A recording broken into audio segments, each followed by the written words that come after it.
In the rugged highlands and fertile river valleys of ancient Anatolia during the Late Bronze Age, roughly 1650 to 1200 BC, the Hittite Empire, called the Land of Hatti by its inhabitants, emerged as one of the ancient Near East's most formidable powers. From the imposing capital of Hattusa, perched on a plateau surrounded by dramatic ravines and defended by massive cyclopean walls stretching kilometers, Hittite kings wielded influence across vast territories. Their realm extended from the Black Sea shores in the north to the Taurus Mountains, eastward into northern Syria, and southward along the upper Euphrates. They negotiated intricate treaties with rivals like Egypt and Mitanni, sealed with oaths before a pantheon of thousands of gods, and maintained a sophisticated bureaucracy recorded on thousands of cuneiform clay tablets in Hittite, Akkadian, and Luwian scripts. Yet this administrative sophistication masked a ruthless edge. When vassal states rebelled, governors defied royal commands, or border cities violated loyalty oaths, Hittite response was not merely military.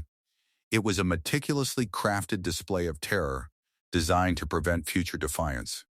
Punishment in Hatti was never impulsive, it was policy, rooted in the king's role as high priest and earthly agent of the storm god Tarhunt. Retribution served divine justice while projecting imperial power so vividly that the mere rumor of Hittite approach often prompted submission. One of the most striking tools was bodily mutilation, particularly for those accused of political or military treason. Surviving cuneiform records from Hattusa describe captured insurgents, rebel leaders, or defeated soldiers having ears, noses, or hands severed. These acts went beyond simple retribution. They created permanent, visible symbols of disgrace. In Hittite worldview, the face represented personal identity, social honor, and communal standing. To disfigure it was to erase dignity forever, rendering the victim a living testament to the empire's unyielding reach. Blinded or maimed individuals were occasionally released or repatriated to their communities, where their scars served as ongoing propaganda. Every glance at a cropped ear or slit nose reminded neighbors, challenge Hatti, and this fate awaits. The Hittite laws, preserved in multiple tablet versions from the Old Kingdom through the Empire period, provide context. For ordinary crimes like theft or arson by slaves, the code prescribes cutting off the nose and ears before returning the offender to the owner, a mark of ownership and shame. These penalties were limited and not applied broadly to free citizens. For political defiance, rebellion, oath-breaking, or aiding enemies, mutilation escalated, reserved as a special measure to deter uprisings. Unlike routine criminal law, these acts blurred battlefield justice with state terror. A rebel returned home disfigured, carried the empire's message without words. Resistance leaves an indelible mark. Public display turned individual punishment into communal warning. While explicit references to impalement are absent from Hittite texts, more prominent in later Assyrian annals, the principle of visible, ritualized execution was fundamental. Bodies of executed traitors, severed heads, or bound captives were suspended from city gates, placed atop walls, or exhibited before assembled crowds. Hattusa's fortifications, double walls up to 6 kilometers long, reinforced with towers and monumental gates like the Lion Gate, flanked by massive stone lion, and the King's Gate, with its relief of a warrior god, served dual purposes, defense and propaganda. These structures embodied the boundary between ordered civilization inside and chaotic wilderness outside. To die or be displayed upon them meant permanent exclusion from protection. Royal annals from kings like Suppiluliuma I, c. 1350, 1322 BCO, and Mu'atali II describe traitors bound before the gods in the king's presence or the army's gaze, followed by execution or humiliation. Such spectacles were ritualized, performed under divine auspices, with priests invoking curses on oath-breakers. A corpse dangling from the gates, or a head impaled on a spike in Near Eastern awl, transformed the body into an object lesson. For conquered peoples witnessing their leader's fate against Hattusa's skyline or local city walls, the message was visceral. Rebellion invites not quick death in battle, but prolonged shame and exclusion. Walls became eternal billboards of imperial dominance, stone reminders that defiance ended in public erasure. Mass deportations struck at the roots of resistance. Suppiluliuma the first campaigns against Mitanni, Kadesh, and Syrian vassals yielded tens of thousands of captives relocated to central Hatti or strategic frontiers. His annals boast detailed counts. One expedition alone carried off populations from rebellious regions. Hattusili III, R. C. 1267, 1237 BC continued this, dispersing groups to fracture cohesion. Skilled artisans, scribes, and craftsmen went to Hattusa for royal workshops. Farmers and laborers resettled in rural districts or border zones. The deportation process was grueling. Chained columns marched for weeks or months across Anatolia's unforgiving terrain. Steep mountain passes lashed by winds, arid plateaus with scarce water, dense forests slowing progress. Guards enforced pace.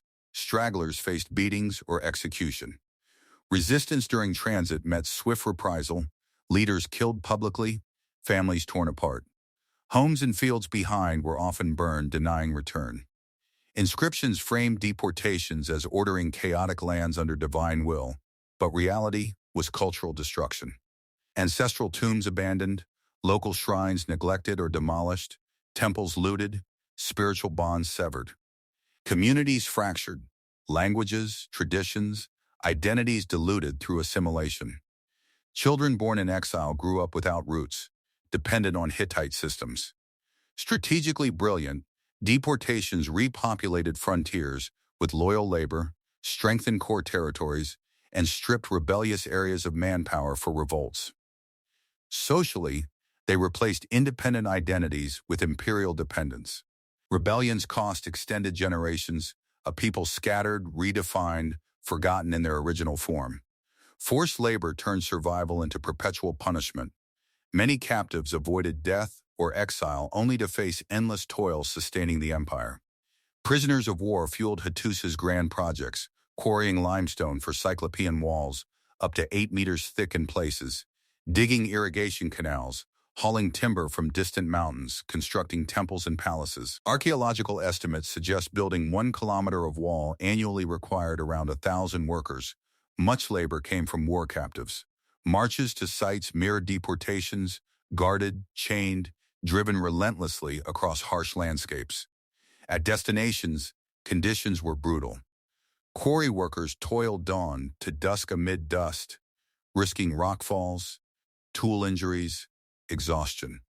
Summer heat caused dehydration, winter snow freezing exposure. Rations, barley bread, thin porridge, occasional water, barely sustained.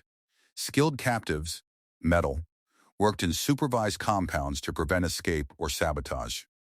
Labor served dual purpose: practical output for empire building and psychological breaking. Rebels' hands built their conqueror's glory. Every stone lifted reinforced submission. Exhaustion eroded will. Dependence on overseers cemented control. The empire's economy and monuments rested on this coerced manpower. Temple destructions added spiritual dimension. Hittites revered thousands of gods.